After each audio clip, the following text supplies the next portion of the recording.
La réunion des prix du 14 et 15 octobre 2020 s'est soldée par la ratification des documents y afférents au prix entre les sociétés d'exploitation de l'or noir en République du Congo, d'une part, et de l'autre, par le gouvernement représenté par le ministre de tutelle Jean-Marc Tister Tchikaya.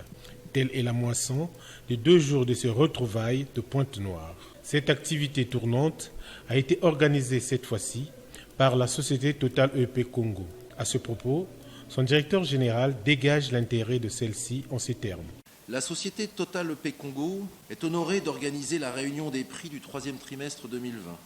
Malgré la double crise sanitaire et économique, notre industrie a connu une baisse record de la demande de pétrole à cause du fort ralentissement de l'activité provoquée par des mesures de confinement. 4 milliards de personnes ont été confinées en avril et en mai. À l'instar d'autres industriels, notre profession est tenue de s'adapter et de faire face à plusieurs challenges. Coûts supplémentaires liés aux quarantaines, disponibilité de personnel spécialisé, adaptation des rythmes de travail, suspension ou report d'activité, backlog de maintenance, difficulté d'acheminement du matériel. Et si nous avons réussi jusqu'à présent à maintenir les niveaux de production malgré ces difficultés, c'est en grande partie grâce aux efforts de dialogue, de solidarité et d'entraide manifestés par les acteurs de l'industrie pétrolière au Congo, dont beaucoup sont autour de la table aujourd'hui. En 50 ans de présence en République du Congo, notre filiale a vécu des moments de joie et des moments difficiles, mais on a toujours fait des efforts d'adaptation. 2020 est une année particulière que l'on traverse en plus dans le contexte d'une certaine remise en question de notre cadre de travail. J'aimerais rappeler ici le réel engagement de Total et de ses équipes pour chercher et trouver des solutions nous permettant de maintenir les productions en cette période difficile. Et j'émets le souhait qu'en travaillant ensemble, nous arriverons à construire un cadre propice à l'investissement sur les relais de croissance et les productions de demain. Un seul bras ne permet pas de monter à l'arbre, dit-on. Ce contexte si particulier nous pousse à être encore plus solidaires, à réfléchir et travailler ensemble. La Covid a tendance à creuser des fossés, mais notre devoir d'entrepreneurs, mais aussi d'hommes responsables, est de construire des ponts, des passerelles, de combattre cette tendance et de faire en sorte que les interfaces et les échanges entre parties prenantes restent fluides et constructifs. Notre partenariat avec la République du Congo et notre ambition de donner au plus grand nombre accès à une énergie à la fois meilleure, plus sûre, plus abordable et respectueuse de l'environnement nous permettront de relever les défis de demain et de repousser les limites toujours plus loin. Continuons à travailler main dans la main pour traverser cette période de crise, préparer l'avenir et relever ces défis tous ensemble. Le brut au 3e trimestre, estimé à $42 par baril, a clôturé sa course à $40, a signifié Didier Claver Ngakama, président du comité des prix par intérim. Au mois d'août, 44,905 $ par baril. Au mois de septembre, 40,842 $ par baril. Pour le COSA Blend, au mois de juillet 2020, le prix 43,396 $ par baril. Au mois d'août, 45,354 $ par baril. Au mois de septembre, 39,412 $ par baril. Pour l'Oncosa Propane, au mois de juillet, 20,764 $ par baril. Au mois d'août 2020, 21,831 $ par baril. Et au mois de septembre, 20,694 $ par baril. Pour sa part, la présidente du comité de prix a fait mention de nouveaux arrivants à la table de réunion des prix. De nouveaux arrivants autour de la table, ce sont les sociétés Ifouré et Petraco qui font partie de l'association Pointe Indienne. La société Wingwa a suggéré d'organiser la réunion des prix du premier trimestre 2021. Donc par ordre alphabétique, après la société Wingwa, le prochain organisateur est théoriquement la société AOGC.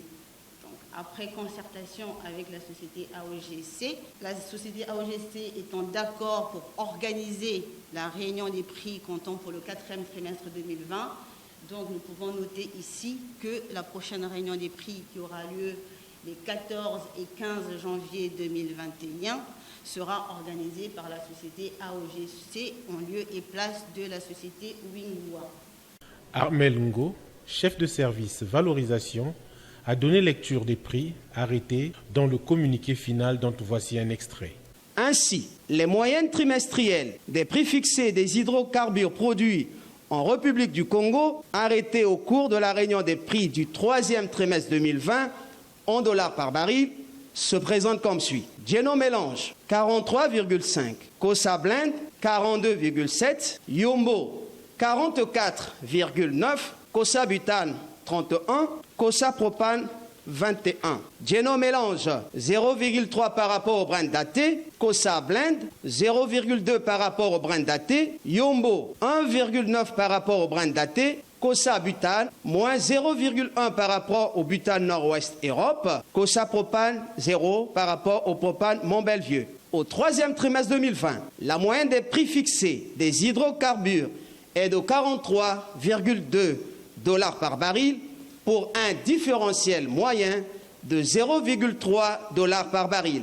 Clôturant les travaux, le ministre Jean-Marc Tzister Tshikaya a martelé sur le strict respect des lois en vigueur et a rappelé le contrat du terminal de Njeno qui arrive à échéance.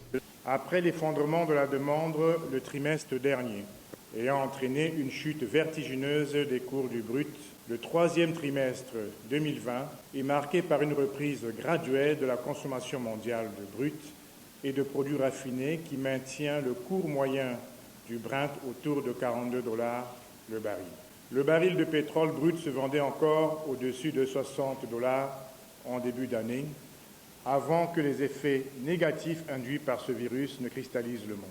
Je tiens à saluer les mesures de restriction prises par le gouvernement de la République et la Coordination nationale de lutte contre cette pandémie, placée sous la haute autorité du Président de la République, chef de l'État, et les actions mises en œuvre par vos sociétés afin d'éviter la propagation de ce virus. Comme vous le savez, la fragilité des cours du brut, aggravée par cette pandémie, a des effets négatifs sur les économies mondiales, sur nos économies et particulièrement sur l'activité de vos sociétés et par conséquent sur les emplois directs et indirects. Je vous demande donc, messieurs les directeurs généraux, de tout mettre en œuvre afin que ces emplois soient préservés. Et je tiens à vous dire que vous continuerez à bénéficier du soutien du gouvernement dans la mise en œuvre de toutes les stratégies permettant de préserver ces emplois. Dans un tout autre registre, je voudrais rappeler les obligations légales en matière de qualité, d'hygiène, de sécurité et d'environnement, et tout particulièrement de réhabilitation des sites pétroliers.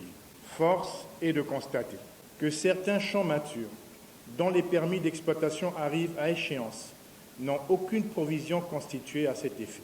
J'invite donc les sociétés concernées à vous rapprocher sans délai des administrations concernées, notamment celles des hydrocarbures et des finances, afin de trouver les mécanismes permettant de pallier ce problème.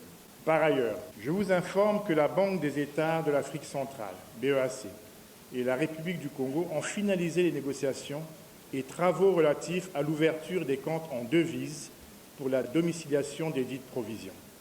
À cet effet, je vous recommande de prendre toutes les dispositions nécessaires, après échange avec nos administrations, afin que les provisions déjà constituées puissent être rapatriées en République du Congo dès réception des notifications y relatives. S'agissant des conventions d'établissement, la promulgation des lois 43/2019 et 44/2019 du 31 décembre 2019 portant abrogation des ordonnances de 1968 signées avec certains partenaires, ainsi que la loi des finances 2020, a entériné le processus de standardisation des lois et règlements encadrant le secteur pétrolier amont. Après plusieurs échanges avec les sociétés concernées, il est démontré que le respect strict de la loi numéro 28/2016 du 12 octobre 2016 portant code des hydrocarbures n'aggrave en rien l'économicité des contrats pétroliers. Les administrations concernées restent toutefois à l'écoute de nos partenaires. Il est fondamental que tous les pétroliers exerçant en République du Congo s'approprient les lois de l'État et les respectent rigoureusement. Je ne saurais terminer mon propos sans vous parler du terminal pétrolier de Njeno. En effet, l'article 19-2, alinéa 2 de la loi 29-62 du 16 juin 1962, portant code minier, stipule ce qui suit. L'expiration sans renouvellement et la renonciation entraînent l'attribution gratuite à l'État de la concession, y compris ses dépendances immobilières. Ceci étant rappelé, le 18 novembre 2020, le terminal pétrolier de Djeno sera la propriété exclusive de l'État congolais. Les experts et les autorités de l'État travaillent à préserver les intérêts de chaque producteur, tout en garantissant scrupuleusement ceux de la République du Congo. Enfin, je tiens à féliciter la société Total E&P Congo pour la bonne organisation de ce comité des prix et l'ensemble des experts pour la qualité du travail réalisé. Le rendez-vous a été pris pour les 14 et 15 janvier 2021 pour la prochaine réunion des prix.